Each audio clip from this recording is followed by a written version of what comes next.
Need to get Day. Keep him on the floor. Keep him on the floor. You don't like him getting thrown out? No, I mean, absolutely incredible. I couldn't. I know we've had a Niner game and a second game, Warrior game. The way he got thrown out of that game the other night was just. He's not. He's above that. He knows it. And look, he said Draymond. He sent out an Instagram post saying that, look, man, that's just who I am, and I'm not changing. I've been doing it for 12 years, so you know what? We have to live with it. We do. Do we? We have no choice. What else are we going to do? Well, it's called growth and maturation. You know what I mean? Like, I would expect someone to grow a little. You know? Well, I'm not the same person I was when I was 30. Well, it hasn't happened yet. It's probably not going to happen now. I'm not a system player. I am a system. He's 12 years in the league. We saw it in Sacramento. We saw it a couple years ago in the finals. We saw it Saturday night. We saw him talking trash to Anthony Edwards. So, you know what? But it doesn't help the team. Like, we can all come to disagreement. I'm not saying that's what you're saying, but he's in such denial. It's like, dude, it's not helping the team, nor is it helping his standing with the referees. Now, does it fire up the crowd at times and give the team a slight jolt? Absolutely. But I think most Warrior fans would agree. The team is better with Draymond available to play than they are with him getting chucked. But in terms of the attitude and the theatrics, that's just who he is. He's not changing. I know. He's not changing. You're probably right. I mean, he's got the extension. He's not changing. So, you know, it's Day being Day. You know what? They went on a 17-7 run in the third quarter. Almost had the lead going into the fourth quarter. Then in the fourth, Cleveland executed. They got big on them. They got into their chalk strap. Basically defended, took away their airspace, and it was a problem. The Cleveland Cavaliers outscored the Warriors in the paint 108-62 in 2 games. Yeah, that's bad. The last 3 games against Denver, against Cleveland, against Minnesota on Sunday, the Warriors have been outscored in the paint 164-114. But doesn't that go back to last year when they lost Anthony Davis? No, you could say, hey, it's Anthony Davis, he's a superstar. But he dominated them in the paint on both ends. Exactly. So those type of bigs give them problems. So and then guess what? The Western Conference is full of those type of bigs. I mean, we field calls every single day about they don't have size, they don't have bigs. It does feel like we've reached an inflection point because their shooting doesn't offset. Their offensive skill hasn't been able to offset this year, at least recently, the lack of size. No, they're 26th in field goal percentage and 28th in three-point percentage. They're not getting easy shots. And the size thing, when you think about the championship years, and I hear this, like, you don't need to get bigger. They won small. But the thing is, with their bigs, whether it was David West, Zaza Pachulia, JaVale McGee, Andrew Bogut, Festus Ezeli, they're guys who could block shots at the rim. Yes. Who at least, when you drove the rack, you thought about going into the rack. Because if you didn't make it, Zaza, David West, Festus, Bogut was going to smack your ass onto the court. Yeah. And you're going to pay for going to the rim.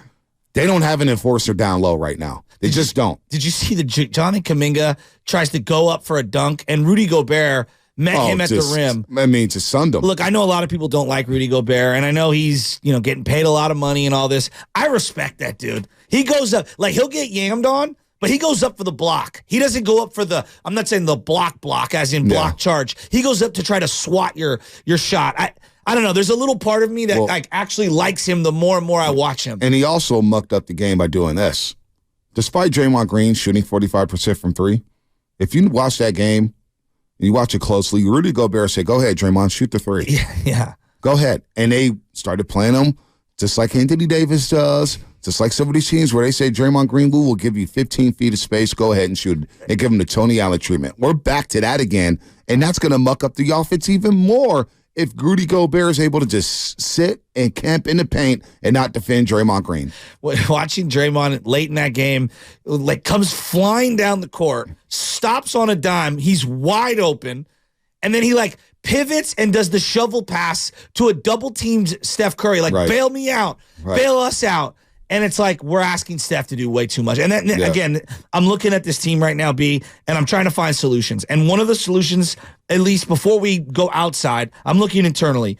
To me, I think you owe it to yourself to see if Moody and Kuminga can take an offensive leap forward and try to run some stuff that better fits them. Now, with Kuminga, I feel like it's more pick and roll. I don't know if Steve's going to adjust that much to him, but I'd try it before I go outside the building. I don't know, maybe Saric instead of Looney. I don't love that. I don't think it's sustainable, but for a short stretch, does Saric give you a little more stretch shooting and kind of space the floor with those starters? Right now, Kevon Looney, Draymond Green, Steph, Wiggins, and Clay as a starting unit is not cutting it. No, it's not. They're getting Even off the for a slow couple starts. minutes. They're getting off the slow starts.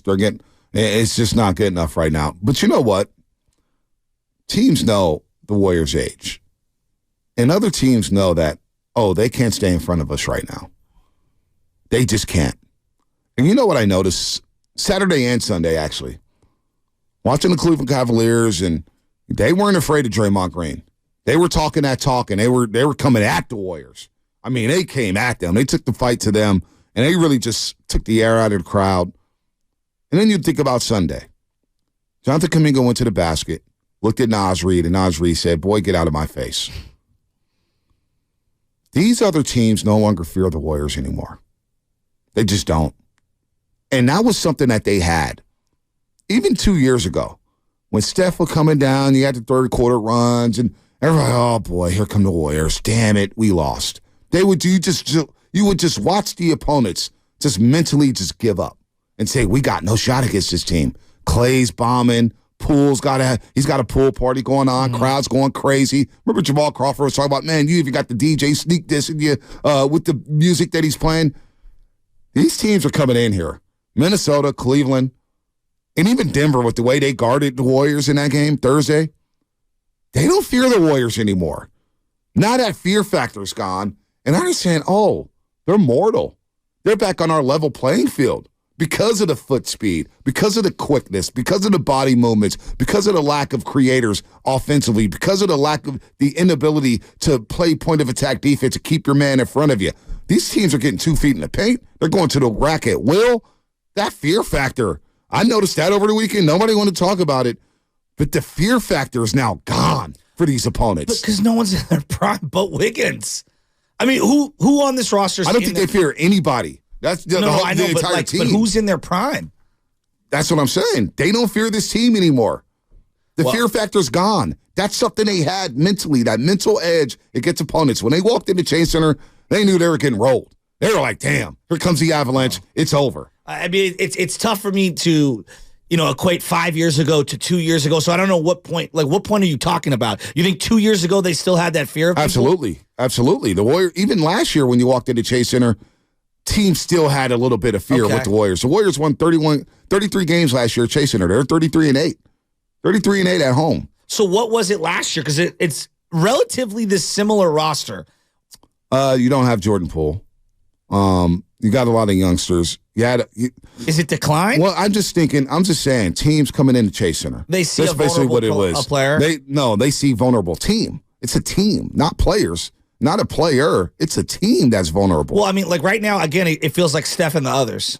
I mean, that's what it looks like. It looks like, hey, if we just slow down Steph, not that you're going to stop him, slow him down a little, we dare anyone else to have a good game. Well, just your presence at home. When teams walked into Chase Center, there's like, damn, okay, you got the Splash Brothers. And even Poole with the pool party stuff. And you had Draymond Green barking. And you had guys coming off the bench. Looney was playing a lot better. Wiggins was off to a hot start. They won 33 games at home last year. I don't know if they're going to win 33 at Chase Center this season. Well, they're 1-3 right now at Chase Center. I don't know.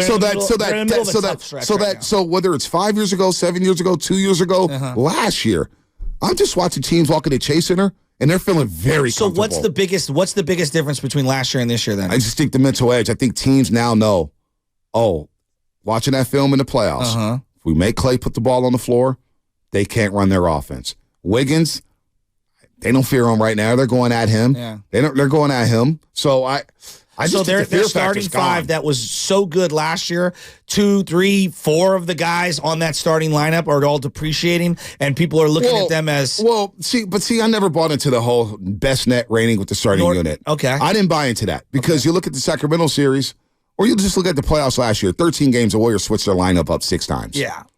So that whole net rating thing with the starters. They got off the slow starts last year. Well, that's why I don't know why we're beholden to it at the beginning of this year. I would switch that up and try different lineups. I mean, like I'm looking at it right now. You only have a couple of things.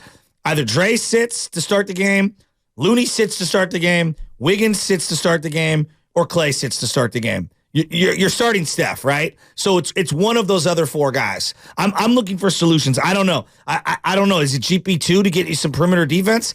Boy, that thing feels like that congests the floor even more. Now I got 3 non-shooters in Looney and Draymond out there. Okay, is it TDP? Wow, I'm going to start a rookie? Probably not. Is it Kuminga? I mean, he has a tough time playing with Steph Curry, especially to start games. Is it Moody? All right, well, which one of my perimeter guys is taking a seat? Is it Saric? Now I'm taking some defensive hits and some rebounding hits. So I'm looking for solutions. I want to hear what anyone has out there. Yeah. 888-957-9570. I don't know. I don't have a solution. Not right now. Nor am I a coach. But I do think you're going to have to switch up the bigs at least.